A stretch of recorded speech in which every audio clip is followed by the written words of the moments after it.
Hello students, welcome or welcome back to my channel. I am CS Jaspreet. I hope that you all are doing well and you are preparing for your exams. तो कल मैंने upload किया था part B. I hope you have seen that. अगर नहीं देखा है तो I'll leave the link in the description box below. So today we will cover part A और part A में मैंने बहुत selective chapters pick किए हैं because time limited है. I've picked 4, 5, 6, 7 and 8. इसके जितने भी important concepts हैं वो मैं आपको यहाँ पे रिवाइज करा दूंगी बिकॉज मुझे पता है कि टाइम बहुत लिमिटेड होने की वजह से जो स्टूडेंट्स हैं वो पार्ट ए नॉर्मली छोड़ देते हैं. तो एटलीस्ट अगर आप इतना कर लोगे तो काफ़ी आपकी क्लैरिटी हो जाएगी. अलॉन्ग साइड दैट जो पार्ट सी है जो मैंने लास्ट अटेम्प्ट के लिए अपलोड किया था the same you can refer because nothing has changed much. I will leave the link to the same in the description box as well. So let's get started. The first thing is power to borrow money, as in we'll start with chapter number 4 which is section 179. So section 179 हमने कल भी discuss किया था. ये actually powers of boards से relate करता है and हमने कल बोर्ड मीटिंग में भी पढ़ा था. तो power of borrow money to borrow जो है वो कंपनी ने दे रखी है to issue securities including debentures and to borrow moneys. Right, बस कहाँ पे आपको 180 subsection 1 subsection C. Also I want to tell कि अगर आपने वो जो 20 न्यूमेरिकल्स वाला वीडियो है वो देखा है, उसके न्यूमेरिकल सॉल्व किए हैं, जो उसके नोट्स हैं वो टेलीग्राम चैनल पे ऑलरेडी अवेलेबल हैं, क्वेश्चंस भी आंसर्स भी. तो वो आप जरूर सॉल्व करके जाना क्योंकि मेजर न्यूमेरिकल का जो पोर्शन है वो पार्ट ए से आता है. पार्ट बी से न्यूमेरिकल फॉर्म बहुत कम होता है. तो पार्ट ए अगर अच्छे से कर लोगे, उसके न्यूमेरिकल्स कर लोगे तो it be very very good for you. So section 180 जो है वो एक लिमिट सेट करता है. इसके ऊपर भी न्यूमेरिकल्स में जो क्वेश्चंस आए थे वो मैंने बताया था. बेसिकली दिस से कि बोर्ड के पास जो पावर है वो सिर्फ टोटल ऑफ या aggregate paid up share capital plus free reserves plus securities premium account की ही है. इतना ही वो अपने आई वुड से अपने अप्रूवल से कर सकते हैं. उसके बाद उन्हें कंपनी का शेयर होल्डर्स की स्पेशल रेजोल्यूशन लेनी पड़ेगी, उनका अप्रूवल लेना पड़ेगा. देन कम्स अनऑथराइज और ultra vires borrowing. Ultra vires होता है यानी कि आपके पास पावर नहीं है, आप उससे बाहर जा रहे हो. ठीक है, एक आपको सराउंडिंग्स दे रखी है, आप उससे बाहर जा रहे हो, उसे हम कहते हैं अल्ट्रा वायर्स. ठीक है, बियॉन्ड बियॉन्ड द पावर होता है अल्ट्रा वायर्स. तो अगर आप अल्ट्रा वायर्स वो कर रहे हो, बोरोइंग कर रहे हो, तो डेफिनेटली इट इज वॉइड. ठीक है, तो क्या इसमें रेमेडीज हो सकती हैं? रेमेडीज ये है कि देखो अब अल्ट्रा वायर्स बोरोइंग जो है वो ठीक है, लेकिन अगर जो लेंडर है, फॉर एग्जांपल जो लेंडर है वो एक इनोसेंट पर्सन है, उसकी तो कोई गलती नहीं है, उस केस में क्या होगा? जो लेंडर है उसके लिए क्या क्या रेमेडीज हो सकती हैं? तो लेंडर के पास क्या क्या रेमेडीज है? लेंडर के पास 3 रेमेडीज है. फर्स्ट है इंजंक्शन एंड रिकवरी, वो ऑर्डर पास करवा के रिकवरी करवा सकता है. Subrogation, subrogation means to pay lawful debts of the company, he would be subrogate. For example company ने बैंक से लोन लिया था और बैंक का लोन उन्होंने रीपे करने के लिए पैसे यूटिलाइज किए. तो अगर बैंक का लोन रीपे करने के लिए, कोई भी लॉफुल डेट रीपे करने के लिए उन्होंने पैसे लिए हैं, तो उसी जगह पे वो लेंडर आ जाएगा, यानी कि उसकी पोजीशन वो लॉफुल डेट वाली हो जाएगी ताकि दोनों कंपनी की बैलेंस शीट में ना हिले और लेंडर को भी पे बैक मिल जाए. Third is suit against the directors. अगर तब भी नहीं सुनते तो डायरेक्टर्स पे केस कर दो. Right, then moving ahead to types of borrowing. So types of borrowings क्या क्या है? So there are these types of borrowing. सबसे पहले long term borrowings. Long term borrowings होती हैं जो 5 ईयर्स या उससे ज्यादा की होती है. शॉर्ट टर्म बोरोइंग्स जो that is shorter than 1 year. और मीडियम होती है जो 1 और 5 के बीच में होती है.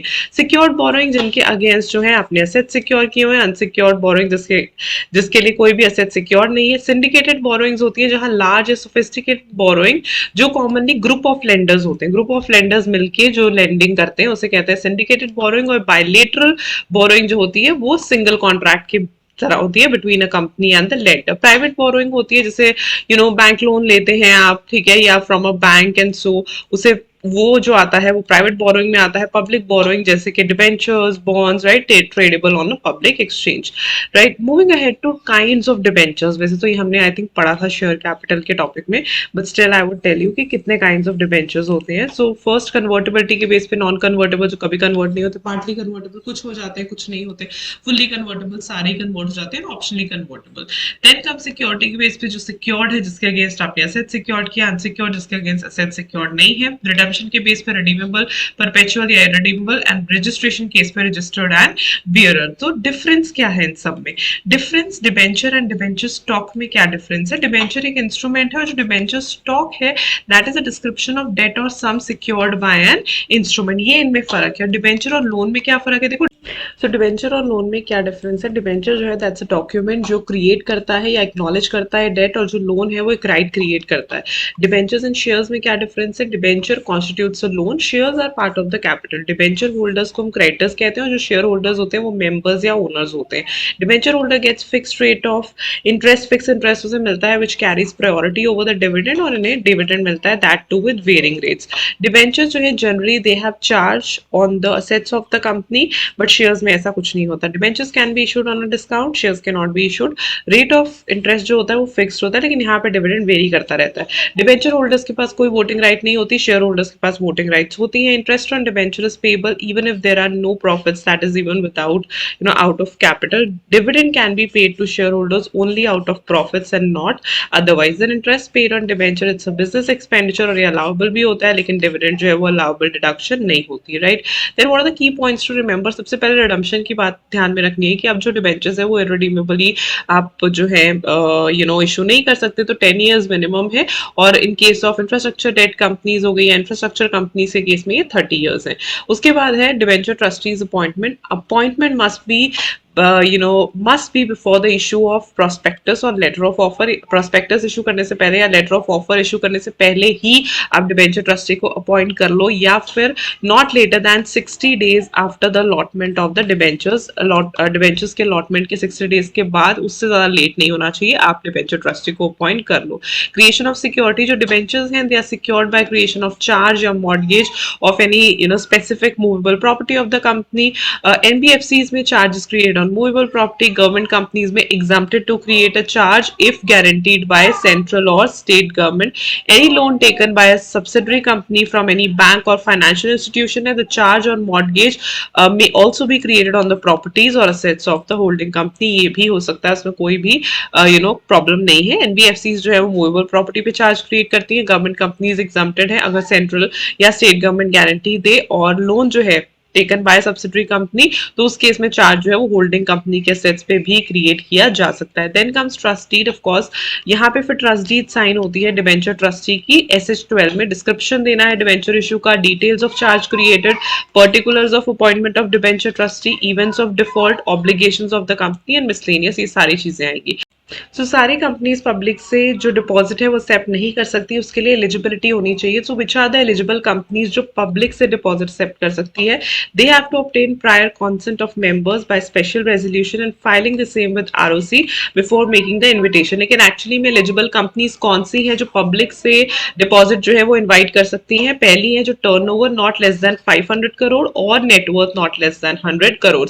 ये दोनों कंपनीज हैं, ये एलिजिबल कंपनी की कैटेगरी में फॉल करती हैं, राइट। एलिजिबल कंपनी की कैटेगरी में फॉल करती हैं, ताकि वो कंपनीज जो कि पब्लिक से डिपॉजिट एक्सेप्ट कर सकती हैं, these are the eligible companies अगर उनका turnover not less than 500 crore है और net worth not less than 100 crore है। लेकिन इसी केस में कुछ एग्जाम्प्टेड कंपनीज आती हैं जिसे हम कहते हैं banking companies, house finance companies, housing finance companies, companies specified by central government and NBFCs, right. Acceptance of deposit जो है वो दो तरीके से होता है, ठीक है। एक मेंबर से हो सकता है, मेंबर्स के केस में प्राइवेट कंपनीज कर सकती हैं, and companies other than private companies कर सकती हैं, मतलब दोनों के लिए एसेसिबल होता है मेंबर्स से डिपॉजिट एक्सेप्ट करना। लेकिन पब्लिक के केस में सिर्फ एलिजिबल कंपनीज कर सकती हैं जिसमें उन्होंने ऑलरेडी बताया है कि जो टर्नओवर है that is not less than 500 crores and net worth not less than 100 crores। turnover not less than 500 crores and net worth not less than 100 crores। तो ये eligible companies में ये fall करती हैं, right। Then moving ahead to the company's acceptance of deposits rules 2014, जिसमें सबसे पहले start होता है time period। So no company and no eligible company shall accept whether secured or unsecured which is repayable on demand within a period of less than 6 months or more than 36 months। तो ये time period है, इसका आपने ध्यान रखना है। इसमें exception ये आती है that a company may for the purpose of meeting of any of its short term requirement of funds it may accept it earlier than 6 months। कोई short term requirement of funds है तो 6 months से कम में भी accept कर सकती है, subject to the condition that such deposit shall not exceed 10% of aggregate of paid up share capital plus free reserves plus securities premium account, and such deposits are repayable not earlier than 3 months, for the deposit. So basically उन्होंने बोला है कि 6 month से कम नहीं होना चाहिए, 36 month से ज्यादा नहीं होना चाहिए, लेकिन 6 मंथ से कम हो सकता है अगर कोई शॉर्ट टर्म रिक्वायरमेंट है, और जिसमें भी दो कंडीशंस आपने देखनी है कि ये जो डिपॉजिट है वो 10% of total of paid up share capital plus free reserve plus security premium account से ज्यादा नहीं होना चाहिए। सेकेंडली एटलीस्ट 3 मंथ्स का टाइम तो होना ही चाहिए। जॉइंट नेम्स में हो सकता है, बिल्कुल हो सकता है, no problem, but not exceeding 3 से ज्यादा जॉइंट नेम्स में डिपॉजिट नहीं एक्सेप्ट हो सकता। Acceptance limit for deposit, acceptance limit ये है that shall accept, no company shall accept 35% of paid up aggregate of paid up share capital plus free reserve plus security premium से ज्यादा नहीं होना चाहिए, यानी कि अपर लिमिट है 35%। 35% उससे ज्यादा जो है डिपॉजिट एक्सेप्ट नहीं किया जा सकता। 35% of basically total of paid up share capital, free reserves and security premium account. No eligible company shall accept or renew any deposit together with amount outstanding as per the date of acceptance from members exceeds 10% of aggregate, इतना accept नहीं करना। And secondly any other deposit, ठीक है, जिसमें ये चीजें। then deposits by government companies, no government companies are eligible for deposits if the amount together with the amount of other deposits outstanding exceeds 35%। तो government company case में है 35% और यहाँ पे है अमाउंट एक्सीडिंग 10%। ठीक है, तो ये फर्क है। Any other deposit outstanding at the date if it exceeds 25%, यानी कि ये डिपॉजिट फ्रॉम मेंबर्स है और ये और मतलब डिपॉजिट्स अदर डिपॉजिट्स के बारे में। तो ये तीन आपने याद रखने हैं कि ये अपर लिमिट है एलिजिबिलिटी एलिजिबल कंपनीज के लिए। नो एलिजिबल कंपनी मेंबर से वो 10% से ज्यादा नहीं ले सकती, और अदर डिपॉजिट में 25% ऑफ, वो अगेन वही चीजें सेम है, paid up share capital plus free reserves plus security premium account. और यही अगर हम गवर्नमेंट कंपनी की बात करें तो इट इज 35, ये दिया हुआ है, sorry, the quantum of deposits given if it is eligible company, तो मेंबर्स के केस में up to 10% of the paid up capital, public में 25%। कंपनीज रेफर्ड इन 73(2) जो नॉन एलिजिबल है वो यहाँ पे 35%, और ये तो बिल्कुल ही प्रोहिबिटेड है। जो नॉन एलिजिबल है वो पब्लिक से तो ले ही नहीं सकती, और गवर्नमेंट कंपनी मेंबर से नहीं लेती, पब्लिक से 35%। तो बेसिकली ऊपर वाला छोड़ के सिर्फ ये टेबल भी रेकमेंड कर लोगे उतना भी बहुत है। तो what is the maximum limit, again वही चीजें हैं। नॉन एलिजिबल कंपनी की बात करें तो पब्लिक से तो बिल्कुल ही प्रोहिबिटेड है, बिकॉज पब्लिक से सिर्फ एलिजिबल कंपनीज ही ले सकती हैं, ले सकती हैं डिपॉजिट्स, एंड मेंबर्स से 35% of aggregate of paid up share capital. और एग्जाम्पशंस इसमें है, अगर प्राइवेट कंपनी है अप टू 100% ऑफ एग्रीगेट, तो वो प्राइवेट कंपनी फ्रॉम मेंबर्स ले सकती है। स्पेसिफाइड आईएफएससी कंपनीज भी up to 100%। Basically what they are trying to say, maximum limit in respect of deposits to be accepted from members shall not apply to the following private companies. किन किन पे apply नहीं होता? जो startup है 10 साल तक अप्लाई नहीं होता, प्राइवेट कंपनी जो कि एसोसिएट कंपनी नहीं है, सब्सिडरी नहीं है किसी और कंपनी की, borrowings of such a company from banks and financial institutions is less than twice of its paid up share capital of 50 crores, whichever is less, and such a company is not defaulted। ये तीन चीजें आपने देखनी है। वही हम eligible company की बात करें तो मेंबर से वो 10% का लेंगे, और पब्लिक से 25% of aggregate of paid up share capital and free reserves and this securities premium account. और अगर रेट ऑफ इंटरेस्ट की बात करें ऑफ डिपॉजिट्स या पेमेंट ऑफ ब्रोकरेज, तो नो कंपनी जो एलिजिबल कंपनी है शैल इनवाइट और renew any deposits carrying a rate of interest exceeding the maximum amount जो कि रिजर्व बैंक ऑफ इंडिया ने प्रिस्क्राइब किया, उससे ज्यादा नहीं होना चाहिए। Alteration of terms and conditions, they shall not reserve to itself either directly और indirectly right to alter to prejudice. अब क्या होता है, जब आपने एक बार डिपॉजिट्स ले लिए हैं तो बार बार आप उनकी टर्म्स एंड कंडीशंस को ऑल्टर नहीं कर सकते। What is the credit rating? Credit rating लेनी पड़ती है कंपनीज को, हर एलिजिबल कंपनी जो है at least once in a year credit rating लेगी, सेंड करना है फिर वो क्रेडिट रेटिंग आरओसी को and DPT 3, right. Forms and particulars of advertisement, advertisement की अगर हम बात करें तो हर company when they are inviting the deposit उन्हें एडवर्टाइजमेंट देनी पड़ेगी डीपीटी 1 में, right. And every eligible company shall issue a circular in the advertisement in DPT 1 for English language and vernacular language with wide circulation. Every company inviting shall upload a copy of the circular on the website as well. Website पे भी उसकी copy जो है वो upload करनी है। No company shall issue or allow to be issued any circular in the form of advertisement including deposits unless such circular is actually issued on the authority and in the name of board। जब तक board allow नहीं करता company अपने आप से कुछ नहीं कर सकती। Then no circular or circular in the form of advertisement shall be issued by or on behalf of a company not less than 30 days before the issue, right? Validity circular की क्या है? Circular की validity up to the until expiry of 6 months from the date of closure तक रहती है, right? Creation of security, of course अगर secured की हम बात करते हैं तो deposits के केस में security create हो जाती है. Security for deposit shall be created in the favor of a trustee on specific movable property और specific immovable property. तो ट्रस्टी का यही काम होता है. जहां हम ट्रस्टी वर्ड यूज करते हैं वो बेसिकली बिकॉज हम तो जाके हर चीज नहीं देख सकते तो हमारे बिहाफ पे ट्रस्टी सारी चीजें देखता है. अपॉइंटमेंट ऑफ ट्रस्टी करनी है, बिल्कुल कॉन्सेंट ऑफ डिपॉजिट ट्रस्टी जरूर लेना है. Consent is the first thing जो आप कंपनी लॉ में हर जगह पे अपॉइंटमेंट के टाइम पे पढ़ते हो.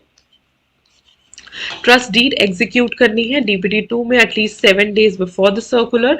Certain member person not to be appoint. अब कुछ ऐसे पर्सन भी है जिन्हें डिपॉजिट ट्रस्टी नहीं बनाना, जैसे कि डायरेक्टर को, केएमपी को, कोई और ऑफिसर या एम्प्लॉय है कंपनी का, एसोसिएट कंपनी का, होल्डिंग कंपनी का, उन्हें ट्रस्टी नहीं बनाना है. Indebted to the company, has any material pecuniary relationship with the company, has entered into any guarantee arrangement, is related to any person, right? तो इन सबको डिवेंचर ट्रस्टी नहीं बनाना. रिमूव कर सकते हो बिल्कुल.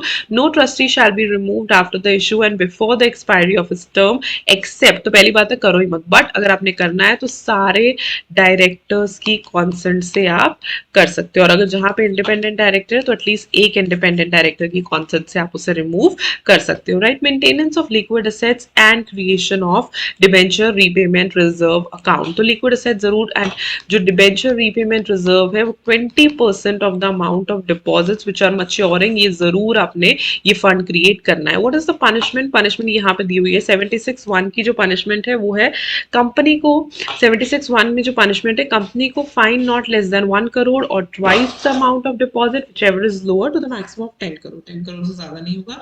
और ऑफिसर के केस में imprisonment up to 7 years, fine not less than 25 lakhs and up to 2 crore. So यहाँ से आप लर्न कर सकते हो, आपको इजिली याद हो जाएगा.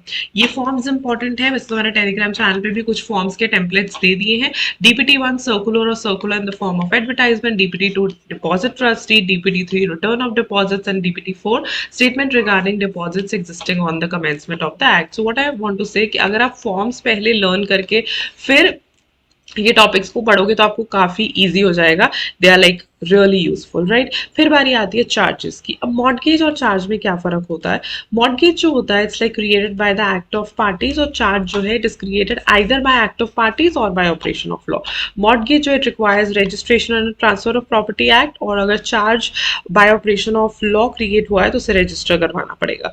अब mortgage is the transfer of an interest in any specific immovable property में अगर कोई इंटरेस्ट ट्रांसफर होता है उसे हम मॉर्गेज कहते हैं. Charge only gives a right to receive the payment out of a particular property. There is no such transfer. Interest का कोई ट्रांसफर नहीं होता चार्ज में, लेकिन एक पर्टिकुलर प्रॉपर्टी में पेमेंट आती है. Mortgage is for fixed term and charge may be in perpetually. Mortgage is good against subsequent transfer. इसकी अगर हम बात करते हैं तो वो मॉर्गेज है.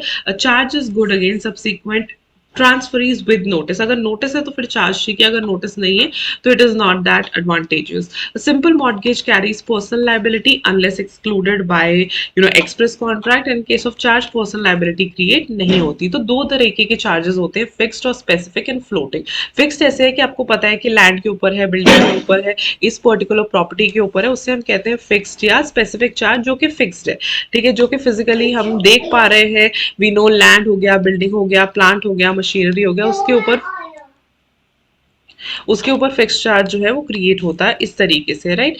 बट जो फ्लोटिंग चार्ज है इट इज लाइक उन चीजों के ऊपर जो कि फ्लक्चुएट करते रहते हैं, right? Floating charge it is not attach to a definite property जैसे कि फिक्स चार्ज में होता है. It is like stock and trade जो फ्लक्चुएट करते रहते हैं. जो फ्लोटिंग चार्ज के असेट्स होते हैं ना, बेसिकली क्या होता है, वो यूज करता रहता है, कंपनी उसे सेल परचेज करता रहता है अनटिल एंड अनलेस जो फ्लोटिंग चार्ज है वो क्रिस्टलाइज नहीं हो जाता, ठीक है? तो फिक्स चार्ज के केस में ऐसा नहीं होता. अगर एक लैंड एंड बिल्डिंग पे फिक्स चार्ज है तो आप उसे बेच नहीं सकते हो, डेफिनेटली आपको उसे रखना पड़ेगा बिकॉज वो किसी और के मतलब सिक्योर्ड है किसी के लिए, राइट? तो it is like that. Advantage इसमें क्या होता है, बहुत एडवांटेजेस है बिकॉज कंपनी में continue to deal it in any way. तो कंपनी की डीलिंग चलती रहती है जब तक वो क्रिस्टलाइज नहीं होता.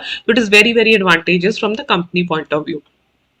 On the basis of conditions of the charge तीन तरीके के होते हैं परी पासु, जो इक्वल होता है, एक्सक्लूसिव एंड फर्दर चार्ज। परी पासु में क्या होता है, this charge is shared by more than one lender in the ratio of their outstanding amount and prior consent of the existing charge holder is required. तो इस case में क्या है, क्योंकि सबके पास इक्वल चार्ज जाता है, तो एक से ज्यादा, एक प्लांट एंड मशीनरी है उसके ऊपर एक से ज्यादा लोगों के चार्ज है, लेकिन उनका जो उसके ऊपर राइट कितना है, जितनी भी उनकी आउटस्टैंडिंग अमाउंट का रेशियो है, ताकि सबको सबको मतलब कि इक्वली प्रेफरेंस दी जाए, क्योंकि परिपासों का मतलब ये होता है ना, इक्वली सबको रेशो दी जाए, एट पार रेशो दी जाए, या उनको वापस किया जाए जो भी उन्होंने लेंड किया है। तो इसलिए जो आउटस्टैंडिंग अमाउंट है रेशो में, उसी रेशो में जितनी जितनी उनकी अमाउंट आउटस्टैंडिंग है उसमें चार्ज क्रिएट होता है। एक्सक्लूसिव चार्ज मतलब उससे आगे किसी और का चार्ज नहीं, एक ही पर्सन का चार्ज है एक बिल्डिंग के ऊपर, एक लैंड के ऊपर, उसे हम कहते हैं एक्सक्लूसिव चार्ज। अगर मैंने चार्ज क्रिएट किया तो मैं ही रहूंगी और किसी के पास से नहीं जाएगा। और फर्दर चार्ज अगेन आगे चार्ज देना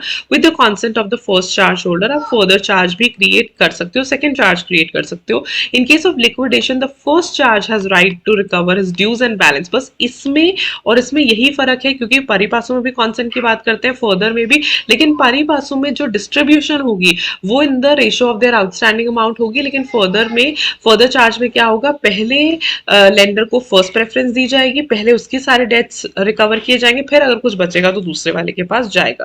crystallisation of floating charge, crystallisation होता है जब वो एक्चुअली में मच्योर हो जाता है, जब वो एक्चुअली में, जिसे हम कहते हैं कि रुक जाता है, ठीक है, डोमेंट हो जाता है, तब तक के लिए क्या है, कंपनी उसे जैसे मर्जी यूज कर सकती है। तो floating charge crystallises and security becomes fix. कब वो क्रिस्टलाइज होती है, first when the company goes into liquidation, जब कंपनी लिक्विडेशन में चली जाती है, when the company ceases to carry on its business, when the creditors और debenture holders take steps to enforce their security, वो खुद कहते हैं कि भाई हमें पैसे चाहिए, या on the happening of event specified in the deed. इन चार सिचुएशंस में वो क्रिस्टलाइज हो जाती है, यानी कि मच्योर हो जाती है, हम बोले कि रुक जाती है, राइट। तो उसके बाद जो वो उस पॉइंट पे आके वो चार्ज ऑटोमेटिकली फिक्स्ड हो जाता है और जो कंपनी उसे फर्दर डील नहीं कर सकती, right. And what is the effect, वैसे मैंने बता दिया what is the effect, but still it is like it converts it into fixed charge, ठीक है। जैसे ही क्रिस्टलाइजेशन होती है वो फिक्स्ड चार्ज में बन जाती है और फिर जो है कंपनी उसे फर्दर यूज नहीं कर सकती। It has priority over other equitable charge and other unsecured creditors, but preferential creditors की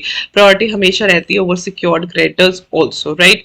देन रजिस्ट्रेशन ऑफ चार्जेस, अब जो चार्जेस है उन्हें रजिस्टर करवाना पड़ता है, अगर चाहे वो charges created within or outside India, charges on the property or assets or on its undertaking, charges created whether tangible, intangible or otherwise, to be registered with the registrar। जो CHG1 है, that is other than debentures, CHG9 debentures के लिए within 30 days of creation और modification आपको उसे register करवाना है। जो CHG1 है वो like other than debentures है, सबके लिए है, और जो CHG9 है वो specially debentures के लिए। एंड अगर कंपनी रजिस्टर नहीं करवाती है चार्जेस विद इन 30 डेज, तो उन्हें करवाना पड़ेगा the same with the registrar with additional fees, right. If we talk about before the commencement of companies amendment act 2019, then they have to do it within 300 days of such creation, and if not registered within 300 days, then within 6 months, ठीक है। अगर इसकी commencement से पहले की बात करें तो विद इन 300 डेज, और अगर 300 डेज में भी नहीं करवाते हो तो विद इन 6 मंथ्स, और अगर आफ्टर दिस है तो अब जो है आफ्टर दिस अमेंडमेंट है 60 डेज, ठीक है। और अगर 60 डेज में नहीं करवाते हो तो फिर आपको एड वैलोरम फीस जो है वो देनी पड़ेगी। सो अगर हम फीस की बात करें रजिस्ट्रेशन के केस में, सो व्हाट इज द एडिशनल या एड वैलोरम फीस जो है, इसकी एप्लीकेबिलिटी हुई थी 1 अगस्त 2019 से। पीरियड ऑफ डिले, अगर up to 30 days of delay है, that means up to 60 days from the date of creation, तो स्मॉल कंपनीज एंड ओपीसी में 3 टाइम्स द नॉर्मल फीस है, other than small companies and OPCs में 6 times the normal fees है।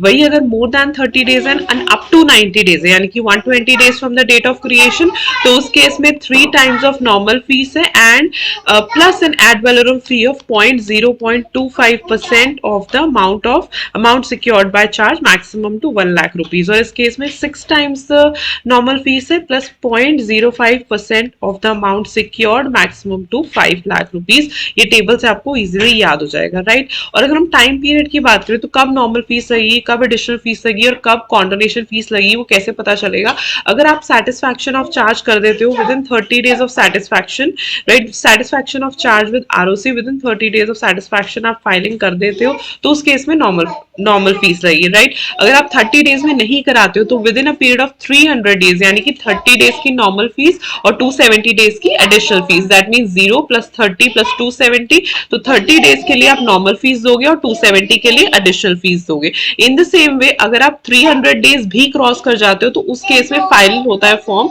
With RD की permission लेनी पड़ती है कि आप ये फॉर्म फाइल कर सकते हो और नहीं। In that case 0 plus 30 days के लिए नॉर्मल फीस पे करोगे, 270 डेज के लिए एडिशनल फीस पे करोगे, एंड जितने भी 300 के बाद डेज बच जाएंगे उनके लिए आप कॉन्डोनेशन फीस पे करोगे अगर आरडी अलाउ कर देता है। तो this is how you are going to calculate the normal fees, the additional fees and the condonation fees. Basically condonation fees जो होती है that is condonation fees for delay. अगर आप डिले कर देते हो फॉर्म फाइलिंग में तो उस केस में आरडी से आपको पूछना पड़ेगा। आप आरडी में like to the regional director basically form file करोगे। कई जगह पे यहाँ पे सेंट्रल गवर्नमेंट भी लिखा होता है तो सेंट्रल गवर्नमेंट वही आरडी होता है, right. Then power of the registrar to make entries of satisfaction in the absence of intimation from the company. अब कभी कभी कंपनी बड़ी महान होती है, अगर वो नहीं इंटीमेशन देते तो क्या आरओसी के पास पावर है कि वो खुद से रिकॉर्ड कर सकता है। The whole point behind getting the charges registered is कि कल को अगर कोई और कंपनी या कोई पर्सन चार्ज लेना चाहता है, सिक्योर करवाना चाहता है, तो उसे पता हो कि किस किस चीज पे ऑलरेडी चार्जेस क्रिएटेड है, राइट। तो उस केस में क्या होता है, when the registrar may on receipt of satisfactory evidence, हो सकता है कहीं और से एविडेंस अवेलेबल है, तो उस केस में भी वो अपने उसके पास पावर है कि वो उसे रिकॉर्ड कर सकता है। एविडेंस क्या हो सकता है, date for which charge was given has been paid or satisfied, जिस डेट के लिए था वो पेड या सेटिस्फाई हो गया। Part of the property or undertaking has been release from charge, release हो गई। Part of the property or undertaking cease to form part of company's property because probably वो चार्ज नहीं रिलीज कर पाया, उन्होंने बेच दी, right. This is what charge is. अगर आप सिक्योर चार्ज होता कि अगर आप नहीं पे ऑफ करोगे तो जो चार्ज होल्डर है वो आपका असेट बेच के अपने पैसे वापस ले लेगा। So there are 9 charge forms जो आपको पता होने चाहिए। सबसे पहले CHG 1 which is for registration of charge और modifying the charge other than debentures, उसके लिए CHG 9 है। Then 2 is for registration, 3 is for modification, 4 is for intimation of satisfaction, 5th is for memorandum of satisfaction of charge, 6 is for notice of appointment or cessation of receiver or manager, 7 is register of charges और CHG 8 है। जो ऊपर बढ़ के आया ना, ये central government की जो एप्लीकेशन है RD है, ठीक है। जो ऊपर बढ़ के आया ना, तो कॉन्डोनेशन के लिए अगर आपने 300 डेज तक भी फाइल नहीं किया तो उस केस में फाइल करना पड़ता है CHG 8 to the RD, right? What is the punishment for contravention? The punishment of contravention is company shall be liable for 5 lakhs and every officer who's in default shall be liable for the penalty of 50,000 rupees. Particulars of charges क्या होता है charge में, date and description of instrument क्या है, type of charge क्या है, total amount of charge क्या है, what is the procedure for the creation, modification and satisfaction of charge. सबसे पहले लेनी पड़ती है ऑथराइजेशन ऑफ बोर्ड। ये चेक करना पड़ता है कि बोर्ड के पास ये ऑथराइजेशन है या नहीं है, राइट। प्राइवेट कंपनी के केस में सेक्शन 180 एप्लीकेबल ही नहीं होता। Ensure such borrowing is within the limits that is fixed by the company, ठीक है। स्पेसिफिक बोर्ड रेजोल्यूशन आप पास करा लो। Then is MGT 14. MGT 14 file करना पड़ता है because obviously कंपनी की स्पेशल रेजोल्यूशन है। MGT 14 on board resolution to power to borrow monies by all companies except private company, registration in form CHG 1 and 9. Particulars of CHG 1 या CHG 9 जो है वो file करने पड़ते हैं ROC के पास within 30 days of its creation। और अगर चार्ज आप नहीं फाइल करोगे 30 डेज में तो फिर वही चीज है, एडिशनल फीस के साथ आपको फाइल करने पड़ेंगे फॉर्म्स, वो सारी चीजें। CHG 1 और CHG 9 के साथ क्या क्या अटैचमेंट्स जाती हैं। First is the true certified copy of the instrument evidencing any creation और मॉडिफिकेशन, इंस्ट्रूमेंट एविडेंसिंग क्रिएशन और modification of charge in case of acquisition of property. फिर आती हैं attachments with CHG 1 and 9. So what are the attachments? First is the certified true copy, second is the instrument evidencing, then CHG 4. CHG 4 होता है जो satisfaction के time पे आप जो है इंटीमेट करते हो ROC को। So satisfaction कुछ भी हो सकता है। अगर आपने लोन वापस कर दिया that is also satisfaction। अगर आप लोन वापस नहीं कर पाए हो और चार्ज होल्डर ने आपका असेट बेच के पैसे वापस लिए, दैट इज ऑल्सो सेटिस्फैक्शन, तो वो कराना पड़ता है। अगर आप 30 डेज में नहीं करते हो, फर्दर 300 डेज में भी नहीं करते हो, तो CHG 8 फाइल करना पड़ता है, जो मैंने बताया था कि RD के पास आपने फाइल करना है, विच इज फॉर द कॉन्डोनेशन। अगर उसे लगता है कि हाँ जेन्युइन रीजन है तो वो आपको अलाउ कर सकता है। देन रजिस्टर में एंट्री करनी है, CHG 7 में चार्ज से रिलेटेड सारी एंट्रीज होनी चाहिए, क्रिएशन, मॉडिफिकेशन, चेंज या कोई एडिशनली आपने कोई चीज लिखनी है तो हर चीज की एंट्री जरूर होनी चाहिए। Moving to the next chapter which is dividend. So dividend के केस में सबसे पहले इंटरेस्ट और डिविडेंड में क्या फर्क होता है? सो what is the difference between interest and dividend? Interest जो होता है वो जो चार्ज ऑफ मनी है उसके अगेंस्ट हमें मिलता है, लेकिन डिविडेंड जो है that is percentage of profit. Nature ये है, charges against profit and dividend is appropriation of profit. Paid to ये लेंडर्स को दिया जाता है, क्रेडिटर्स को एंड डिबेंचर होल्डर्स को, एंड डिविडेंड जो है वो share holders and equity share holders sorry and preference share holders को दिया जाता है। मैंडेटरी है, इंटरेस्ट देना पड़ेगा, इवन आपका प्रॉफिट होता है नहीं होता है आपको इंटरेस्ट देना ही पड़ेगा। लेकिन डिविडेंड जो है वो तभी होता है जब प्रॉफिट्स हो। रेट यहाँ पे फिक्स रहता है, यहाँ पे कांस्टेंट रहता है प्रेफरेंस शेयर होल्डर्स केस में, लेकिन इक्विटी शेयर्स में ये भी फ्लक्चुएट करता रहता है। There are two types of dividend, final and interim. Final जो होता है जो by the board sorry that is basically recommended by the board and approved by the shareholders, right? Recommended by the board and approved by the shareholders। लेकिन जो interim है, interim जो है that is declared by board of directors only। आप यहाँ पे भी देख सकते हो जो final dividend है that is recommended by the board of directors and declared in the meeting in the AGM by the shareholders, और जो interim है that is declared by the board of directors on the basis of shares। of course दो तरीके के होते हैं, preference shares and equity shares। preference shares are cumulative, non cumulative according to dividend। वो इसलिए होते हैं क्यूमुलेटिव जहां पे जो डिविडेंड है वो एडअप होता रहता है, राइट? जिस ईयर में नहीं भी दिया तो भी वो एडअप हो जाता है।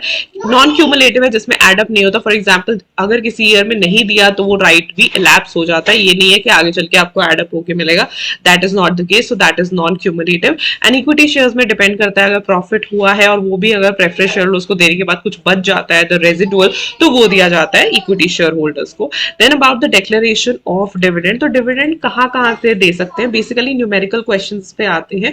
डिविडेंड आप कहाँ से दे सकते हो? You can give it from the profit of this year, profit of previous years, right? आप इस तरीके से दोनों में से किसी में से भी दे सकते हो, right? The dividend shall be declared or paid by the company for any financial year and out of the money provided by central government or state government. अगर उन्होंने भी डिविडेंड के लिए पैसे दिए तो आप वहां से भी कर सकते हो। Dividend shall not be declared. अब कब डिविडेंड एक्चुअली में आपने डिक्लेयर नहीं करना है? अगर डिफॉल्ट हुआ है, अगर रिडम्पशन ऑफ डिबेंचर्स में आपने डिफॉल्ट किया है और payment of interest thereon, or creation of debenture redemption reserve या रिडम्पशन ऑफ प्रेफरेंस शेयर्स या creation of capital redemption reserve या payment of dividend declared in current or previous, इसमें से कहीं में भी आपने डिफॉल्ट किया, and repayment of any term loan to a bank or financial institution, then आप जो है डिविडेंड डिक्लेयर नहीं कर सकते, बिकॉज ऑब्वियसली इतने सारे डिफॉल्ट के साथ आप डिविडेंड नहीं दे सकते हो। Transfer of profits to reserve, तो company before declaration of any dividend कुछ परसेंट ऑफ प्रॉफिट है वो रिजर्व्स में डाल देगी। हाँ, अगर केस ऑफ एब्सेंस या इनएडिक्वेसी, इसके ऊपर क्वेश्चंस आते हैं न्यूमेरिकल, मैंने न्यूमेरिकल वाला जो वीडियो है उसमें शेयर किया था। इस सारे सिनेरियो के ऊपर क्वेश्चंस आते हैं, बता देते हैं कि इनएडिक्वेसी, अब उसको सॉल्व करो तो आपने क्या करना है, पिछले 3 साल का डिविडेंड का परसेंटेज उन्होंने दिया होता है, आपने उसका एवरेज निकाल लेना, उसके एवरेज से ज्यादा आपने डिविडेंड नहीं डिक्लेयर करना। सेकेंडली, जो टोटल अमाउंट आपने ड्रॉ करनी है ना फ्रॉम एक्यूमुलेटिव प्रॉफिट्स, ठीक है, वो 1/10 of paid up share capital and free reserve से ज्यादा नहीं होनी चाहिए। आपको पेड अप शेयर कैपिटल भी दिया होगा, फ्री रिजर्व भी दिए होंगे, उन्हें टोटल करके 1/10 कर लेना, उससे ज्यादा आपने एक्यूमुलेटेड प्रॉफिट से नहीं निकालना। And thirdly, the amount so drawn shall be, पहले वो सेट ऑफ लॉसेस के लिए यूज की जाएगी, और and at all times balance of reserves जो है वो that shall not go beyond or below 15% of paid up share capital। तो ये 4 पॉइंट्स है जो न्यूमेरिकल में यूज हुए थे, आप जरूर देखना, इस पे बेस न्यूमेरिकल आ सकता है, ठीक है। हाँ, फिर तो सिर्फ फ्री रिजर्व से अपने से डिक्लेयर करना है। फ्री रिजर्व्स वो होते हैं जो अनरियलाइज गेन्स ना हो, नोशनल गेन्स ना हो, रीवैल्यूएशन ऑफ असेट्स ना हो, एनी चेंज केयरिंग वो भी ना हो। सेट ऑफ करना पड़ता है, देखो डिक्लेरेशन ऑफ डिविडेंड से पहले आपको previous loans and depreciation set of करना पड़ेगा। मैनर ऑफ प्रोवाइडिंग डेप्रिसिएशन भी उन्होंने दे रखा है, डिक्लेरेशन ऑफ इंटरिम डिविडेंड वो भी आप दे सकते हो, राइट? ये सारी चीजें। अब यहाँ पे जो ये SS3 वाले टेबल्स हैं वो पढ़ लेना, बिकॉज SS3 अभी आपको फुल फ्लेज नहीं है, लेकिन ये थोड़ी थोड़ी चीजें उसमें से पूछा जा सकता है। सो व्हाइल क्लैरिफाइंग, उन्होंने क्या बोला, while clarifying the interim dividend the board shall consider the financial results for the period for which interim dividend is to be declared and should be satisfied। तो financial results में आपने क्या क्या चीजें देखनी है, डेप्रिसिएशन क्या है, tax on profit of the company including deferred tax क्या है, अदर एंटिसिपेटेड लॉसेस क्या है, dividend that would be required to be paid at the fix rate of preference shares क्या है, लॉसेस इनकर्ड क्या है, राइट। फर्दर उन्होंने ये भी बताया बोला है in clause E interim dividend shall not be declared at a rate higher than the dividend declared in the immediately preceding 3 financial years. तो जो हमने पहले भी पढ़ा था इनएडिक्वेट के केस में पिछले 3 साल के एवरेज से ज्यादा नहीं होना चाहिए, and interim dividend shall be declared at the meeting of a board, because of course जो फाइनल डिविडेंड है that is recommended by board and approved by shareholders, and interim dividend है that is recommended and approved both and declared by board only, right? In the event of loss or inadequacy no interim dividend shall be declared or paid out of free reserves। तो ये चीज important है, right, इसको दोबारा पढ़ लेना, right. Amount of dividend to be deposited in special account, ये हम करते हैं कि 5 दिनों के अंदर अंदर एक स्पेशल अकाउंट में आपने इसे विद इन 5 डेज, सेम चीजें लिखी होती है वैसे तो सेक्रेटरियल स्टैंडर्ड्स में, आपने करना है from the date of declaration and shall be paid within 30 days. 30 days के अंदर आपने पे कर देना। इसमें क्या है, जो इंटरवीनिंग हॉलीडेज है वो इंक्लूड कर देनी, बीच की जो छुट्टियां उसे एक्सक्लूड नहीं करना, वो इंटरवीनिंग हॉलीडेज आपने इंक्लूड करके चलनी है। डिविडेंड सिर्फ रजिस्टर्ड शेयर होल्डर को दिया जाएगा, ऑफ कोर्स क्योंकि वो मेंबर है तो उन्हें ही दिया जाएगा। And then registered share holder को पेमेंट जो डिविडेंड की है वो 30 डेज में करनी है। इसके आगे चल के एक टेबल मैं आपको दिखाती हूँ, उसमें आपको सब कुछ पता चल जाएगा। कैपिटलाइजेशन ऑफ प्रॉफिट्स है जो, ओके, मोड ऑफ पेमेंट क्या हो सकता है, कैश हो सकता है, चेक हो सकता है, वारंट हो सकता है, एनी इलेक्ट्रॉनिक मोड भी हो सकता है। नो डिविडेंड, हाँ ये टेबल है जो आपने, हाँ in case of failure of repayment of deposits आपने डिविडेंड नहीं देना, right. Now this table, what is this table all about, मैं आपको बता देती हूँ। So dividend is proposed by board in board meeting, ठीक है, सबसे पहले वो प्रपोज किया जाता है।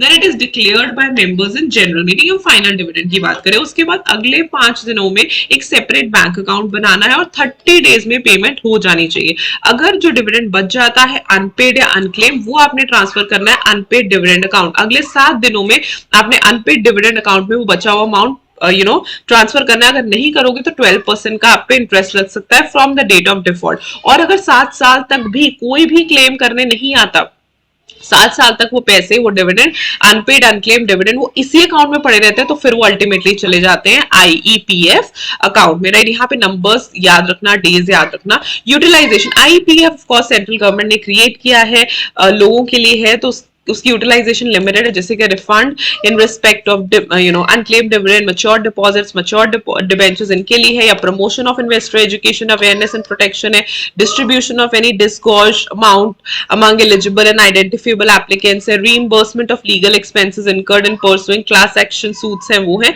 या any other purpose incidental thereto, इस चीजों में यूज करना है। इन्वेस्टर्स ने हम क्लेम कैसे करना है, जो पैसा आईपीएफ में चला गया, क्या इन्वेस्टर्स उसे क्लेम कर सकते हैं? बिल्कुल कर सकते हैं। इन्वेस्टर्स उसे कैसे क्लेम करेंगे रिफंड को? सबसे पहले वो अपने आप को आईपीएफ वेबसाइट पे रजिस्टर करेंगे और आईपीएफ 5 जो है वो फाइल करेंगे ऑनलाइन, अटैच करेंगे स्कैन कॉपीज जो जो रिक्वायर्ड है, print out auto generated advance receipt. हाँ, यहाँ पे आई थिंक अमेंडमेंट आई है, जो अमेंडमेंट्स में आप देखोगे कि यहाँ एडवांस रिसीट की जरूरत नहीं है, वो सारी चीजें आप एक बार अमेंडमेंट में देख लेना। Send all the original documents to the company, e verify company करेगी 30 डेज में, on the basis of verification report पता चलेगा कंपनी के लिए।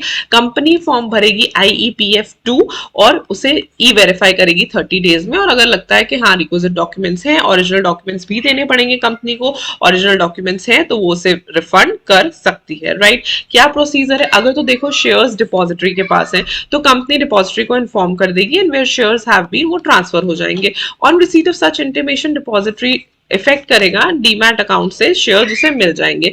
While effecting the transfer such shall send a statement IPF 4 within 30 days and a copy of NCLT order and declaration, जो भी required है वो आप अटैच कर दोगे। ये तो बहुत ईजी है, अगर डिपॉजिटरी टू डिपॉजिटरी है, क्योंकि डिविडेंड के साथ जो शेयर्स हैं वो भी ट्रांसफर हो जाते हैं। जो अनपेड डिविडेंड है ना वो अकेला नहीं जाता, उसके साथ एसोसिएटेड शेयर्स भी ट्रांसफर हो जाते हैं। तो वो ट्रांसफर अगर डिपॉजिटरी टू डिपॉजिटरी है तो बहुत सिंपल है, सिर्फ इंटीमेट करना पड़ता है, वो हो जाएगा। ज्यादा प्रॉब्लम कहाँ आती है? फिजिकल फॉर्म में। अगर शेयर सर्टिफिकेट है, शेयर सर्टिफिकेट है तो कंपनी सेक्रेटरी को एप्लीकेशन देनी पड़ेगी और एक न्यू शेयर सर्टिफिकेट इशू करवाना पड़ेगा SH1, उसके ऊपर लिखना है issued in lieu of share certificate number this for the purpose of transfer to IPF. For example share certificate है, उस केस में इस तरीके से हमें करना पड़ेगा और फिर एक नया शेयर सर्टिफिकेट बनेगा और डीमैट फॉर्म में उसे ट्रांसफर करेंगे और फिर जो सारी चीजें हैं वो इजिली हो जाएंगी। What is the offense and penalty? तो अगर कंपनी फेल 124 में जितनी भी रिक्वायरमेंट्स है अगर कंपनी नहीं करती है तो उस केस में the company shall be liable to the penalty of 1 lakh rupees, and in case of continuing failure चल रहा है तो 500 per day after the first during which the failure continues to the maximum of 10 lakh rupees. और अगर officer and default करें तो penalty of 25,000 rupees in case of continuing failure, 100 rupees each day to the maximum of 2 lakh rupees. इस तरीके से लिख लिया करो ताकि आपको याद रहे, right. What is the punishment for failure to distribute dividend, right. What is the punishment for failure to distribute dividend, तो उस केस में क्या क्या चीजें बताइए। अगर आपने डिक्लेयर कर दी तो आपको डिस्ट्रीब्यूट करना पड़ेगा, राइट।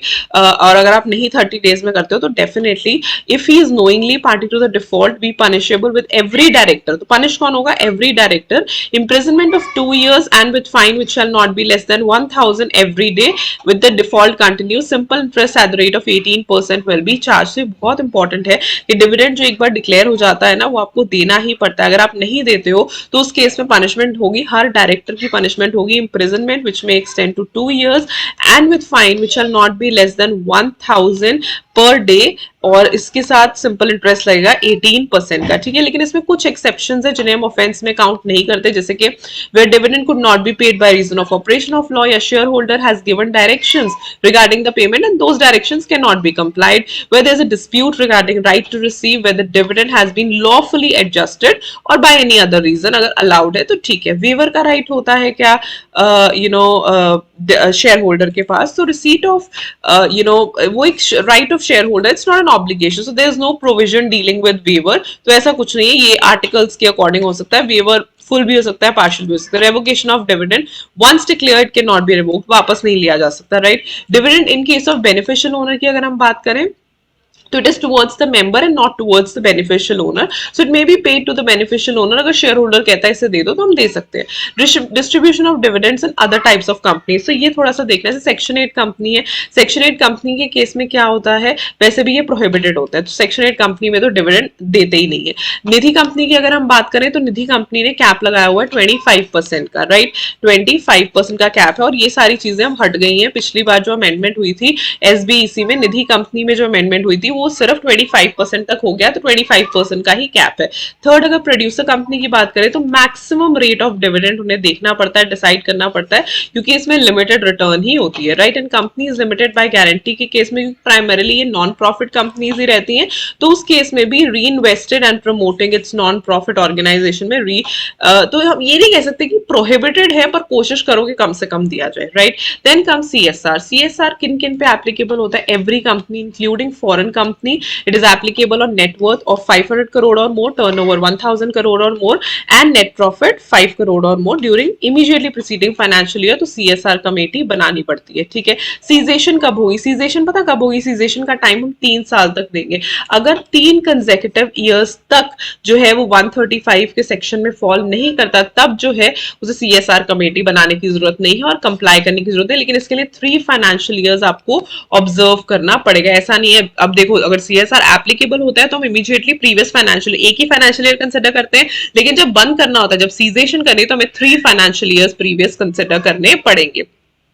सबसे ज्यादा इंपॉर्टेंट है ये 7 एक्टिविटीज जो कि एक्सक्लूडेड है from CSR definition. Activities undertaken outside India, contribution to political parties, benefiting employees बिल्कुल भी नहीं, नॉर्मल कोर्स ऑफ बिजनेस, जो स्पॉन्सरशिप बेसिस पे होती हैं एक्टिविटीज, या फिर अदर स्टैट्यूटरी ऑब्लिगेशन। ये 7 एक्टिविटीज में अगर आप अपना पैसा लगाते हो तो वो हम सीएसआर में काउंट नहीं करते, right. Then there is a new concept of ongoing project. Ongoing project क्या होता है सीएसआर में? It's a multi year project, 1 साल से ज्यादा, in fulfilment of CSR obligation. Timeline जो है that is not exceeding 3 years excluding the financial year। जिस साल में शुरू हुआ है उसके आगे 3 साल, तो बेसिकली 4 साल मिल जाते हैं। जिस साल में शुरू हुआ है उसके आगे 3 years से ज्यादा ये ऑनगोइंग प्रोजेक्ट नहीं जाना चाहिए। And it includes a project, for example ऐसा लगा कि शुरू में 1 साल में हो जाएगा, नहीं हुआ, तो वो प्रोजेक्ट भी ऑनगोइंग प्रोजेक्ट में हम कंसिडर कर सकते हैं अगर वो जस्टिफिएबल है तो।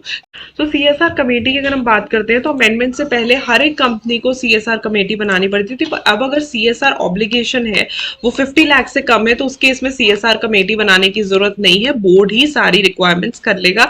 एंड ऑफ कोर्स कितने डायरेक्टर्स होने चाहिए, वो कल वाला जो टॉपिक था बोर्ड कमेटीज में, वो आप वहां से कर सकते हो, and that is the same, वो बदलेगा नहीं, राइट। अगर आपने इंप्लीमेंट करना है तो आप कैसे कर सकते हो? पहली बात तो कंपनी अपने आप ही कर ले, ठीक है, अपने आप अंडरटेक कर ले, या फिर वो सेक्शन 8 कंपनी के थ्रू करवा सकती है, रजिस्टर्ड पब्लिक ट्रस्ट के थ्रू करवा सकती है, रजिस्टर्ड सोसाइटी, या फिर registered under 12G and 80G of IT act, उसमें करवा सकती है। सेक्शन 8 कंपनी रजिस्टर्ड ट्रस्ट या society society which is established bye central government or state government वो करवा सकती है, any entity establish under parliament या स्टेट लेजिस्लेचर उसके अंडर करवा सकती है, या फिर ये again section 8 company registered public trust वो, and having an establish track of 3 years, and because हर एक कंपनी अपने आप से सीएसआर नहीं करवा सकती, तो सीएसआर प्रोजेक्ट्स अंडरटेक करने के लिए वो इनके थ्रू सीएसआर करवा सकती हैं, राइट।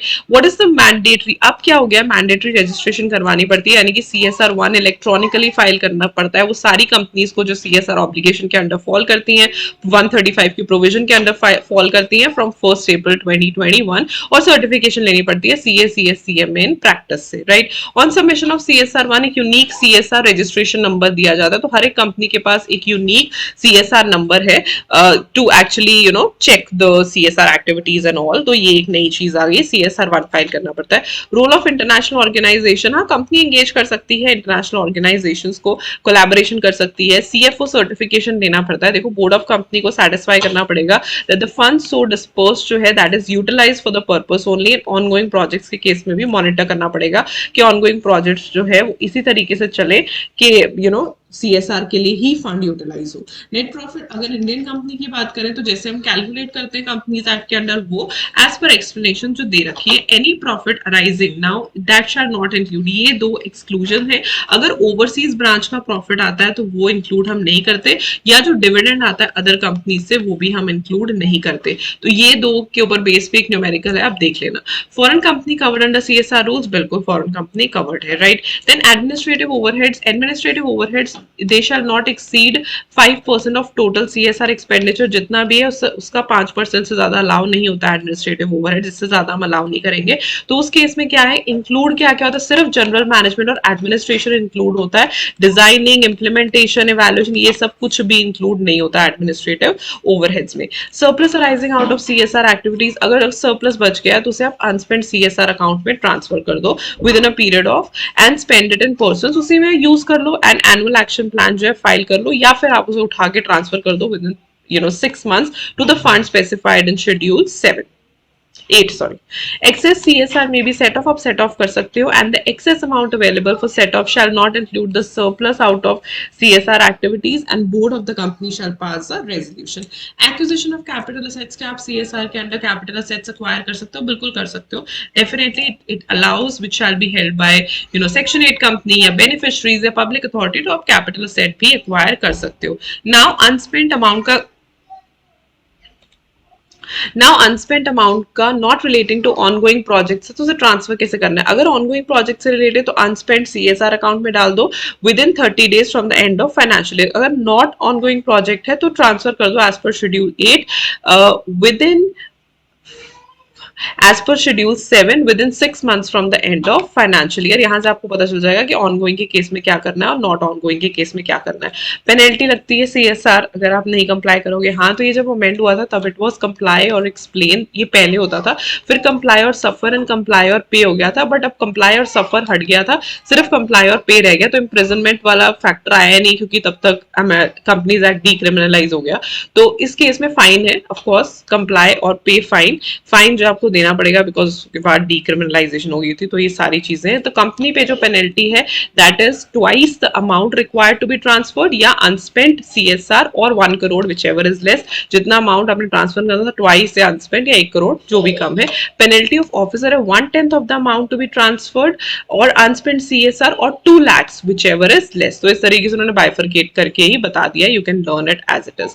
इम्पैक्ट असेसमेंट क्या होती है, इसके ऊपर क्वेश्चन आया था पिछले से पिछले अटेम्प्ट में। इम्पैक्ट असेसमेंट होती है, ये बिग सीएसआर प्रोजेक्ट्स के लिए होती है, तो वो कंपनीज जो 10 crore से ज्यादा जिनकी सीएसआर ऑब्लिगेशन होती है इन 3 इमीडिएटली प्रीसीडिंग फाइनेंशियल, यानी कि पिछले 3 सालों में उनकी जो सीएसआर ऑब्लिगेशन है वो 10 crore से ज्यादा रही है, और वो ऐसे सीएसआर प्रोजेक्ट्स में इन्वेस्ट करते हैं जो कि 1 crore से ज्यादा है, तो उन्हें इंपैक्ट असेसमेंट करवानी पड़ेगी एक इंडिपेंडेंट एजेंसी से। बेसिकली क्या होता है, ये पता करो कि इतना पैसा खर्चा कर रहे हैं सीएसआर पे, तो कोई उसका इंपैक्ट सोसाइटी पे पड़ रहा है या नहीं पड़ रहा है, तो it shall be placed before the board and shall B next with the annual report के साथ आपको लगानी पड़ेगी।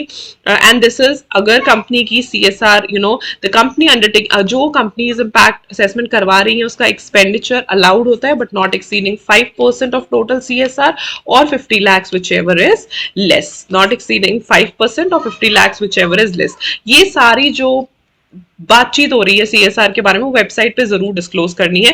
वेबसाइट पे दो चीजें बतानी होती है, कॉम्पोजिशन ऑफ सीएसआर पॉलिसी, कौन कौन है, कौन कौन से डायरेक्टर्स है, वो सारी चीजें, and CSR policy and projects जो आप इंडल्ज कर रहे हो। So composition of CSR committee and CSR policy and projects. और क्या क्या चीजें आपने ध्यान में रखनी है जब आप सीएसआर कंसिडर करते हो, तो इट शुड बी नोटेड कि सीएसआर जो है that shall not contravene any prevailing laws, कोई और लॉ के साथ कंफ्लिक्ट क्रिएट नहीं करना आपने।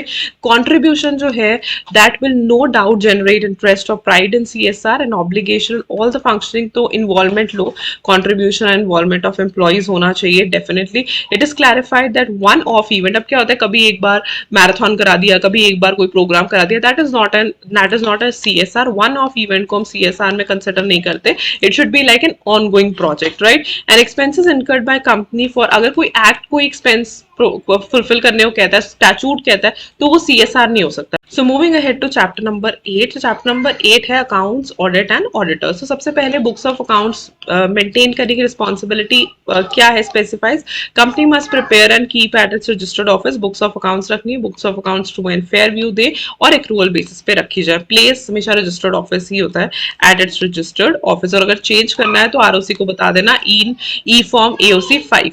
प्रेजर्वेशन करनी जरूरी है, प्रेजर्वेशन होती है for not less than 8 years, 8 financial years तक आपको इन्हें प्रिजर्व करना है। Person responsible for maintaining the books, MD responsible है, डब्ल्यूडी रिस्पॉन्सिबल है, in-charge of finance CFO responsible है, एनी अदर पर्सन। और अगर आप ढंग से उसे नहीं रखते हो तो उसमें पेनल्टी लगती है, प्रिजर्व नहीं करते हो तो जो कॉन्ट्रावेंशन है that is punishable with fine which shall not be less than 50,000 rupees but which may extend to 5 lakh rupees, right. Financial statements क्या क्या होती हैं, राइट। फाइनेंशियल स्टेटमेंट को भी प्रिजर्व करना है। पर्सन रिस्पॉन्सिबल फॉर कंप्लायंस, तो जो बनाने के लिए रिस्पॉन्सिबल थे वही उसे कंप्लाई करने के लिए भी रिस्पॉन्सिबल है। वहां पे अगर आपने देख लिया कि प्रेपरेशन के लिए कौन रिस्पॉन्सिबल है, the same are responsible for compliance, MD, WD in charge of finance, CFO and other person, right. और अगर कोई भी अफोर्ड मेंशन्ड ऑफिसर एब्सेंट है then all the director shall be responsible and punishable, फिर सारे responsible है और सबको ही पनिश किया जाएगा। सो पेनल्टी क्या है इसकी कॉन्ट्रवेंशन की, सो पेनल्टी है 129 के कॉन्ट्रवेंशन की, अगर वो नहीं कंप्लाई कर पाता है then definitely each offence they shall be punishable with imprisonment of which may extend to 1 year or fine of 50,000 rupees which में एक्सटेंड टू 5 लाख रुपीज, ठीक है। इस तरीके से आप सिर्फ पेनल्टी देख सकते हो। तो अगर हम सिग्नेचर ऑफ फाइनेंशियल स्टेटमेंट की बात करें तो कौन कौन से साइन करता है, it shall be approved by board before they are sign, ठीक है। पहले हमने अप्रूवल लेना है, then it shall be signed by the chairperson on behalf of the board और बाय 2 डायरेक्टर्स, जिसमें से एक एमडी होना चाहिए and CEO, right, CFO and CS wherever they are appointed, or in case of one person company only by one director for the submission। तो इस तरीके से आप एक चार्ट बना लो, तो इस तरीके से आप एक चार्ट बना लो और इसे लर्न कर लो, right. Moving head to right of members to two copies of audited financial statement, definitely the copies of documents can be sent at least less than 21 days before the date of meeting. They shall be deemed to have been duly sent. In case of company having share capital majority in number entitled to vote and who represent not less than 95% of such, they give their right to vote, or in case of company not less than not less than 95% of total companies, basically they're trying to say copies जो है वो 21 days before the meeting भेजनी है, notice के साथ भेजनी है, जो एजीएम में कॉपीज जाती है उसी की बात कर रहे हैं, right. Then copy of financial statement registrar के पास भी भेजनी पड़ती है, एओसी 4 या एओसी 4 सीएफएस कंसोलिडेटेड के केस में। रूल 3 क्या कहता है, इट सेज कि एओसी 4 एक्सबीआरएल भी भेजना पड़ता है। ये किस को भेजनी पड़ती है, एक्सबीआरएल एक स्पेशल लैंग्वेज है क्योंकि इंटरनेशनली रिकॉग्नाइज्ड है, समझ आती है, तो इसलिए ये किन किन के लिए, कुछ ही सिलेक्टेड कंपनीज है जिन्हें करना है। First is company listed with stock exchanges in India, companies having paid up share capital of 5 crore or more, companies having turnover of 100 crore or more, all the companies which are required to prepare their financial statements in accordance with companies Indian standards, Indian accounting standards rules 2015, इन सबको AOC 4 XBRL में अपनी financial statements जो है वो draft करनी है। Penalty of non compliance क्या है, अगर आप सबमिट नहीं करते हो आरओसी के पास अपनी फाइनेंशियल स्टेटमेंट, तो the company shall be liable to the penalty of 10,000 in case of continuing failure with the penalty of 100 each day, which is maximum to 2 lakhs, and MD and CFO of the company, if any, and in the absence of MD and CFO, any director who's charged by the company, responsibility दी गई है, उसकी liability होगी 10,000, and in case of continuing failure 100 per day to the maximum 50,000. Main चीजें याद कर लो, 10,000, 100 per day, 2 lakh, 10,000, 100 per day and 50,000. Then comes audit and auditors, जो chapter की सबसे इंपॉर्टेंट चीज है. तो एलिजिबिलिटी, ऑडिटर आपको पता होगा जो ऑडिट करता है, एलिजिबिलिटी क्या है? Only a chartered accountant who's an individual और अ फर्म जहां पे majority of partners are practising in India as chartered accountants, तो वो हो सकता है. या फिर इसमें एलएलपीज भी अब इंक्लूड होने लग गई है. और द डिस्क्वालिफिकेशंस फॉर ऑडिटर, जैसे डायरेक्टर की डिस्क्वालिफिकेशन होती है वैसे ही ऑडिटर्स की भी डिस्क्वालिफिकेशन होती है. ऐसे नहीं कोई भी ऑडिटर बन जाएगा. So body corporate except LLP auditor नहीं बन सकता. ऑफिसर और employee of the company, a person who's a partner or who's in employment of an officer or employee of a company, a person who himself or his relative is holding security or interest in the company of its holding associating of such company, right? तो ये पहली चार चीजें होगी कि body corporate नहीं होगा, officer या एम्प्लॉय नहीं होगा, पार्टनर या who's in employment of an officer or employee वो नहीं होगा, या उनका जो रिलेटिव है वो सिक्योरिटी या इंटरेस्ट कंपनी में होल्ड करता है वो नहीं होगा. हाउएवर द रिलेटिव में होल्ड, लेकिन फिर वही बात आ गई, रिलेटिव जो है वो 1 लाख तक की शेयर्स होल्ड कर सकता है और जिसकी फेस वैल्यू जो है वो 1 लाख है. In the event of acquiring any interest in security or interest by relative above the threshold, तो करेक्टिव एक्शन जो है वो 60 डेज में कर सकता है auditor. A person whose relative or partner is indebted to the company of ₹5 lakhs or a person whose relative gives guarantee in excess of 1 lakhs. तो ये मेन चीजें हैं जिस केस में डिस्क्वालिफिकेशन ऑफ ऑडिटर आएगा. ये सारे लोग एज एन ऑडिटर नहीं अपॉइंट हो सकते. एंड अ पर्सन और फर्म डायरेक्टली और इनडायरेक्टली जिनका बिजनेस रिलेशनशिप है कंपनी से, वो नहीं हो सकते. बिजनेस रिलेशनशिप का मतलब है कमर्शियल transactions हैं, right? और a person who's a relative, whose relative is a director or employment of the company, वो नहीं, फिर वो relatability create हो जाती है. who's in full time employment elsewhere, or a person or a partner of a firm holding appointment it as its auditor if such person at the date of appointment or reappointment is holding in more than 20 companies, ठीक है, उससे ज्यादा नहीं हो सकता. a person who has been convicted by a court of an offense involving fraud में involved था and a period of 10 years has been not elapsed, यानी कि 10 साल नहीं बीते, 10 साल के बाद वो एलिजिबल हो जाएगा, लेकिन 10 साल तक नहीं होगा. अ पर्सन हु डायरेक्टली और इनडायरेक्टली रेंडर्स इन सेक्शन 144 वो करता है, उस केस में डायरेक्टली और इनडायरेक्टली अगर वो रेंडर करता है सर्विसेज, उस केस में भी हम उसे अपॉइंट नहीं कर सकते. So what is the appointment of auditors? It is dealt under 139. Appointment of auditors जो है, सबसे पहले जो बोर्ड ऑफ डायरेक्टर्स है, they shall appoint the first auditor, right, other than a government company, क्योंकि वहां पे सीएजी करता है, ठीक है. उसके बाद जो है इन केस ऑफ फेलियर तो वो मेंबर्स को मौका देते हैं जो 90 डेज में अपॉइंट करेंगे at an EOGM, right. And such auditor shall hold office up to first AGM, क्योंकि फर्स्ट ऑडिटर है तो फर्स्ट एजीएम तक ही होल्ड करेगा. उसके बाद जो ऑडिटर्स हैं, then you will appoint an individual और फर्म, और फिर वो 6th एजीएम तक होल्ड करेगा. तो उसके लिए आपको ये समरी अगर टेबल आप पढ़ लोगे 2 पेजेस का, that is more than enough. So अगर आप ये समरी कर लोगे, this is more than enough, right. So how it goes, like अगर हम नॉन गवर्नमेंट कंपनी या नॉन स्पेसिफाइड कंपनी की बात करें फर्स्ट ऑडिटर के केस में, तो बोर्ड लेता है मौका विद इन 30 डेज. अगर बोर्ड नहीं कर पाता देन मेंबर्स एट एजीएम करेंगे विद इन 90 डेज, और फर्स्ट ऑडिटर जो फर्स्ट एजीएम तक ऑफिस होल्ड करेगा. सेम गोज विद लिस्टेड और स्पेसिफाइड कंपनीज. लेकिन गवर्नमेंट कंपनी के केस में ये मौका जाता है सीएजी के पास. तो controller auditor general of India ही जो है गवर्नमेंट कंपनी को ऑडिटर अपॉइंट करता है. सबसे पहले वो 60 डेज में अपॉइंट करेगा, लेकिन अगर वो फेल हो जाता है देन सीएजी अपॉइंट नहीं कर पाता, फिर बोर्ड अपॉइंट करेगी विद इन 30 डेज, और अगर बोर्ड भी नहीं अपॉइंट कर पाती फिर मेंबर्स अपॉइंट करेंगे विद इन 60 डेज. तो यहाँ पे प्रोसेस में एक सीएजी ऐड हो जाता है और नंबर्स थोड़े से चेंज हो जाते हैं, वो अपने देखने हैं. सब्सिक्वेंट ऑडिटर के केस में क्या होता है, रिटन कॉन्सेंट एंड सर्टिफिकेट आपको लेना पड़ेगा from the auditor by the members by CAG. तो नॉर्मली जो गवर्नमेंट कंपनी है उसमें फर्स्ट चांस सीएजी को ही दिया जाता है. तो मेंबर्स जो करेंगे to hold the office till 6th AGM, और लिस्टेड कंपनी के केस में फॉर मैक्सिमम 1 टर्म ऑफ 5 और 10 कंसेक्यूटिव ईयर्स, और कूलिंग ऑफ पीरियड देना पड़ेगा 5 years before the next reappointment. CAG जो है वो within 180 days from 1st April से अपॉइंट करेगा. कैजुअल वैकेंसी अगर हो जाती, अगर तो देखो रेजिग्नेशन में हो जाती है, then it should be approved by members within 3 months of recommendation of board and hold office till next AGM.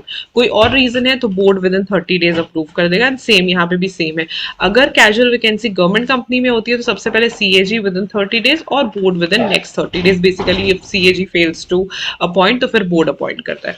Tribunal के पास क्या क्या पावर्स हैं? ट्रिब्यूनल क्या ऑडिटर को चेंज कर सकती है? कर सकती है। ट्रिब्यूनल के पास ये पावर होती है, सो मोटो होती है, अपने आप चेंज कर सकती है या फिर किसी की एप्लीकेशन पे कर सकती है, सेंट्रल गवर्नमेंट की एप्लीकेशन पे कर सकती है या कोई पर्सन कंसर्न की एप्लीकेशन पे कर सकती है। वो डायरेक्ट कर सकती है दैट द ऑडिटर डायरेक्टली और इनडायरेक्टली उससे फ्रॉडुलेंट मैनर में या फ्रॉड में इन्वॉल्व है तो उस केस में उसे हटाया जा सकता है। They can remove.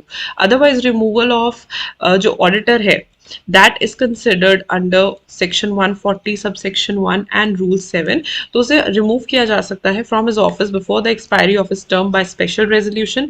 Auditor appointed under 139 before क्या करना पड़ेगा? प्रायर अप्रूवल लेनी पड़ेगी सेंट्रल गवर्नमेंट की bye filing ADT 2। Central government से प्रायर अप्रूवल ले लो एडीटी 2 फाइल करके with in 30 days of resolution and company shall hold the general meeting with in 60 days. जब सेंट्रल गवर्नमेंट ने अप्रूव कर दिया तो नेक्स्ट 60 डेज में जनरल मीटिंग करा के आप उसे हटा सकते हो। ऑडिटर को रीजनेबल अपॉर्चुनिटी ऑफ हर्ड दे दो, of being heard, which is like principle of natural justice जो आपको देना ही पड़ता है किसी भी ऑर्डर से पहले, वो आप उसे दे दो। ऑडिटर रिजाइन कर सकता है, उसका नहीं मन कर रहा काम करने का तो रिजाइन कर देगा। एडीटी 3 में राइट, तो एडीटी 2 में रिमूवल है, एडीटी 3 में रेजिग्नेशन है। In case of other than government company तो ऑडिटर जो है within 30 days from the date of registration file such statement to the company and registrar कि मतलब आई वांट टू रिजाइन। अगर government company है, government controlled company है, then auditor within 30 days from the resignation file such statement to the company registrar and CAG. तो हर जगह पे जहां पे गवर्नमेंट कंपनी की बात आती है, ऑडिटर की बात आती है, वहां पे आप सीएजी ऐड कर दो। अगर अदर देन गवर्नमेंट कंपनी है तो कंपनी को बताना है, रजिस्ट्रार को बताना है। अगर गवर्नमेंट कंपनी है तो कंपनी को भी बताना है, रजिस्ट्रार को भी बताना है और सीएजी को भी बताना है। Right, so it goes like that. अगर ऑडिटर नहीं कंप्लाई करता तो फिर पेनल्टी लगती है ऑफ 50,000 रुपीज और an amount equal to the remuneration of auditor जो भी कम है। एंड केस ऑफ कंटिन्यू मतलब सबसे पहले 50,000 रुपीज या उसका रेम्यूनरेशन जो भी कम है। In case of continuing 500 per day to the maximum of 2 lakh rupees. ठीक है, इस तरीके से आप लिख के रख लो, you will remember it. Remuneration of auditor क्या होती है? जो भी जनरल मीटिंग में डिसाइड हो एजीएम का, one of the ordinary business में हम इसे कंसिडर करते हैं appointment, terms of appointment and remuneration, तो वहीं पर डिसाइड होती है, जनरल मीटिंग डिसाइड करती है। बोर्ड में फिक्स, हाँ फर्स्ट ऑडिटर के लिए बोर्ड फिक्स कर सकती है। Remuneration will be in addition to the out of pocket expenses. Out of pocket expenses जो ऑडिटर के होते हैं, अगर वो कहीं और से आ रहा है, कहीं स्टे कर रहा है होटल में, जो अपना खर्चा वो करता है वो भी रीइंबर्स करना पड़ता है आपको, जस्ट लाइक इंडिपेंडेंट डायरेक्टर। उसमें भी यही वर्ड था, आउट ऑफ पॉकेट एक्सपेंसेस, उसकी रेम्यूनरेशन में हम ऐड करते हैं। Like apart from sitting fees, यहाँ पे भी वही चीज है कि उसकी रेम्यूनरेशन अलग होगी और आउट ऑफ पॉकेट एक्सपेंसेस अलग होंगे। ऑडिटर नॉट टू रेंट, अब कुछ ऐसी सर्विसेज हैं जो कंपनीज एक्ट कहता है सेक्शन 144 में, जो आपने डिस्क्वालिफिकेशन में पढ़ा था ना, ये चीजें ऑडिटर नहीं कर सकता। जैसे कि accounting and book keeping service उसी कंपनी की, उस कंपनी की, उसकी होल्डिंग सब्सिडरी कंपनी की। Internal audit, design and implementation of any financial information system, actuarial services, investment advisory services, investment banking services, rendering outsourced financial services, management services, any other kind of services, इसमें से कुछ भी auditor नहीं कर सकता। जो statutory auditor है basically वो उस कंपनी का, उसकी होल्डिंग कंपनी का, उसकी सब्सिडरी कंपनी का नहीं कर सकता, बिकॉज ऑब्वियसली उससे रिलेशनशिप वो होता है, इंटरेस्ट क्रिएट होता है। रिपोर्टिंग ऑफ फ्रॉड्स, अब ये एक इंपॉर्टेंट चीज है कि ऑडिटर की रिस्पॉन्सिबिलिटी है कि वो फ्रॉड्स रिपोर्ट करे, उसे सेंट्रल गवर्नमेंट को बताना है।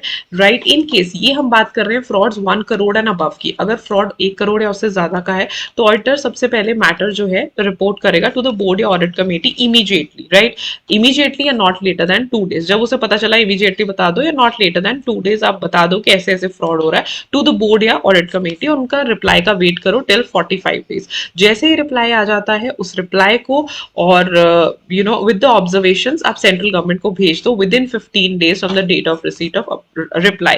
अगर 45 डेज में रिप्लाई नहीं आता तो जो अपना उसका एप्लीकेशन था वो सेंट्रल गवर्नमेंट को भेज दे ताकि वो देख लें कि इनका क्या करना है। Right, the report shall be sent to the secretary of MCA in a sealed cover registered post with acknowledgement and followed by email, यानी कि सील्ड कवर में रजिस्टर्ड पोस्ट करवानी है और साथ में ईमेल भेज देना है कि मैंने ये चीज भेज दी है। The report shall be on the letter head, जो ऑडिटर का लेटर हेड है उसके ऊपर बनानी है, ADT 4 में बनानी है, ठीक है। तो इस तरीके से, लेकिन इफ दे से फ्रॉड इन्वॉल्विंग लेसर देन कि 1 करोड़ से कम है, तो उस केस में the auditor shall report the matter to the audit committee या board immediately, not later than 2 days of the fraud. उसमें उसने बताना है nature of fraud, approximate amount and parties involve, right. तो इस तरीके से मतलब you have to deal. 1 crore से ज्यादा में वो सेंट्रल गवर्नमेंट को लिख के देते हैं, MCA को, बेसिकली सेक्रेटरी MCA। लेकिन अगर 1 करोड़ से कम है तो उस केस में सिर्फ फ्रॉड बोर्ड या ऑडिट कमेटी को बता दें, और फर्दर बोर्ड्स रिपोर्ट में उन्होंने ये डिस्क्लोज करना है कि फ्रॉड था, what was the nature, approximate amount कितनी थी, पार्टीज इन्वॉल्व और कंपनी ने क्या रेमेडी लिया है, राइट। मूविंग, हाँ, और ये सेम प्रोविजन फ्रॉड का स्पेशली कॉस्ट ऑडिटर पे भी एप्लीकेबल है और सेक्रेटरियल ऑडिटर पे भी एप्लीकेबल है। स्टैचुरी ऑडिटर जो कि CA है, कॉस्ट ऑडिटर जो कि CM में रहेगा, और सेक्रेटरियल ऑडिटर जो CS है, तीनों के ऊपर ये फ्रॉड का जो प्रोविजन है वो एप्लीकेबल होगा। अब आप बोलोगे अगर हम नहीं भी बताते तो फिर क्या होगा, फिर पेनल्टी लगेगी ऑडिटर के ऊपर, because then it is like a situation that auditor is also involve in the fraud, right. और अगर नहीं आप करते हो, नहीं रिपोर्ट करते हो, तो फिर 143 सबसेक्शन 12 के अंडर अगर लिस्टेड कंपनी है तो फिर 5 लाख की पेनल्टी लगेगी, और अगर कोई और कंपनी है तो 1 लाख की पेनल्टी लगेगी। तो रिपोर्टिंग ऑफ फ्रॉड बहुत जरूरी है। When you are auditing you should be like reporting the frauds, right? Then comes cost auditor, उसके लिए cost companies cost records है, every company, right, जिसका overall turnover from its products and services during immediately financial year 50 crore या उससे ज्यादा है, या aggregate turnover again is 25 crore और मोर, उसे कॉस्ट ऑडिटर रखना है, राइट। ओवरऑल अब इसमें क्या है, in this that is non regulated sectors है, उस केस में ओवरऑल टर्नओवर जो है वो ये रेगुलेटेड सेक्टर्स के लिए, यहाँ पे आप मार्क कर सकते हो, ये रेगुलेटेड सेक्टर्स के लिए है, और नॉन रेगुलेटेड सेक्टर्स के लिए ओवरऑल टर्नओवर जो है that is 100 crore and aggregate turnover is 35 crore. इन दोनों केसेस में कॉस्ट ऑडिटर को रखना है। Requirement of cost audit under these rules shall not apply to the company अगर रेवेन्यू एक्सपोर्ट से आ रही है and foreign exchange that exceed 75%, यानी कि 75% से ज्यादा तो फॉरेन एक्सचेंज से ही पैसा आ रहा है, which is operating from SEZ zone. SEZ zone वैसे भी मतलब स्पेशल इकोनॉमिक जोन, वैसे भी हम यही कंसिडर करते हैं कि वो इंडिया में ही नहीं है, तो वहां पे भी जो चीजें जाती है वो एक तरीके से एक्सपोर्ट ही मानी जाती है। तो SEZ zone which is engage in generation of electricity for captive use, captive consumption होती है, हम खुद ही इलेक्ट्रिसिटी प्रोड्यूस करते हैं और अपनी ही इंडस्ट्री या फैक्ट्री में उसे यूज करते हैं, that is captive consumption. So what is the remuneration of a cost auditor, कैसे डिसाइड करते हैं, तो अगर तो ऑडिट कमेटी है, ठीक है, तो board shall appoint an individual who is a cost accountant, और रेम्यूनरेशन भी ऑडिट कमेटी डिसाइड कर सकती है। अगर ऑडिट कमेटी नहीं है तो बोर्ड डिसाइड कर दे। Maintenance of records, of course अगर कॉस्ट ऑडिटर है तो वो कॉस्ट के रिकॉर्ड्स भी मेंटेन करेगा, मेंटेन करने हैं CRA 1 में। कॉस्ट के जो रिकॉर्ड्स हैं that shall be maintain on regular basis, time to time maintain होने चाहिए। अपॉइंटमेंट ऑफ कॉस्ट ऑडिटर, जो अपॉइंटमेंट है वो 180 days from the commencement of financial year हो जाना चाहिए कॉस्ट ऑडिटर अपॉइंट करना। और जो कॉस्ट ऑडिटर अपॉइंट हुआ है उसे सर्टिफिकेट देना है कि इंडिविजुअल या जो भी फर्म है वो एलिजिबल है, इंडिविजुअल या firm they are satisfying the criteria proposed appointment within the limits है, यानी कि जो भी उन्हें लिमिट देते हैं उनका इंस्टीट्यूट, एंड जो list of proceedings against cost auditor अगर कुछ पेंडिंग है तो उस केस में ट्रू एंड करेक्ट व्यू आपने फिर, तो अगर कोई भी प्रोसीडिंग्स उसके अगेंस्ट पेंडिंग है तो जो भी उसने बताया है वो डिस्क्लोज कर दो, ट्रू एंड करेक्ट व्यू, मतलब बता दो आप what is the truth, that is it, right. तो CRA 2 में उसकी अपॉइंटमेंट करनी है लीगल। अच्छा, अब ये तो हो गया कॉस्ट ऑडिट की बात, अब आता है सेक्रेटरियल ऑडिटर जो कि होते हैं CS। सेक्रेटरियल ऑडिट कहाँ कहाँ रिक्वायर्ड है in terms of companies act की अगर हम बात करते हैं तो एवरी लिस्टेड कंपनी ने करवाना है, every public company having a paid up share capital of 50 crore or more, every public company having a turnover of 250 crore or more, and every company having outstanding loans or borrowings of 100 crores or more, इन सब ने करवाना है secretarial audit और form लेना है MR3 में, right. Boards report में ये एनेक्स करना है सेक्रेटरियल ऑडिट रिपोर्ट जो कि दी जाती है MR3 में। Of course role of company secretary यही है, चेक करना कि कंप्लायंस कर रही है कंपनी या नहीं कर रही है, और अपनी रिपोर्ट बनाना एक तरीके से बिल्कुल वैसे ही जैसे स्टैचुटरी ऑडिटिंग में CA करता है उसी तरीके से ऑडिट करके MR3 में बताना है। इसके ऑब्जेक्टिव्स यही हैं कि कंप्लायंसेस चेक करना, नॉन कंप्लायंसेस चेक करना, interest of various stake holders को प्रोटेक्ट करना है कंपनी क्या कर रही है, and to avoid any unwarranted legal, कि आगे चल के कोई ऐसा ना हो कि बड़ी सी पेनल्टी लग जाए कंपनी के ऊपर। Then comes the last topic which is internal audit. Internal audit भी करवाना पड़ता है, कंप्लीटली हम स्टैचुरी ऑडिटर्स पे कंसिडर नहीं कर सकते, day to day internal audit की जरूरत पड़ती है। उसमें किस किस कंपनी को करवाना पड़ता है? Every listed company, every unlisted company जिसकी paid up share capital 50 crore या ज्यादा है, टर्नओवर 200 करोड़ या उससे ज्यादा है, आउटस्टैंडिंग लोन्स या बोरोइंग्स और public financial institutions exceeding 100 crore या उससे ज्यादा है, आउटस्टैंडिंग डिपॉजिट्स 25 करोड़ या उससे ज्यादा है, every private company having turnover of 200 crore और मोर, आउटस्टैंडिंग लोन ऑफ 100 करोड़ और मोर। तो इन सबको जो है इंटरनल ऑडिट जो है, ये तो चीजें आपको लर्न करनी पड़ेगी, right. And who can be an internal auditor? कौन बन सकता है इंटरनल ऑडिटर? कोई भी सीए बन सकता है, सीएमए बन सकता है, such other professional which is recognised for this subsection CA. Of course जो मेंबर्स रिकॉग्नाइज्ड है वो इंटरनल ऑडिटर जो है वो बन सकते हैं। And with this we complete the revision. Of course I taken up only the important topics because इतने सारे chapters इतनी quickly revise नहीं हो सकते, but I've taken the important topics, तो काफी हद तक आपकी पार्ट ए की रिविजन हो गई होगी। I hope it helps. And इसका जो नोट्स हैं पीडीएफ फॉर्म में, वो आपको मेरे टेलीग्राम चैनल पे मिल जाएंगे, जिसका लिंक भी डिस्क्रिप्शन बॉक्स में है। आई होप कि आपको ये हेल्पफुल लगे। पार्ट बी देख लेना, और बाकी भी जो रिलेटेड वीडियोस है उसके लिंक्स भी मैं डिस्क्रिप्शन बॉक्स में दे दूंगी for your convenience. All the best from my side. I'll see you super soon in my next video. Till then, stay happy, stay blessed, and keep the preparations on. Bye bye.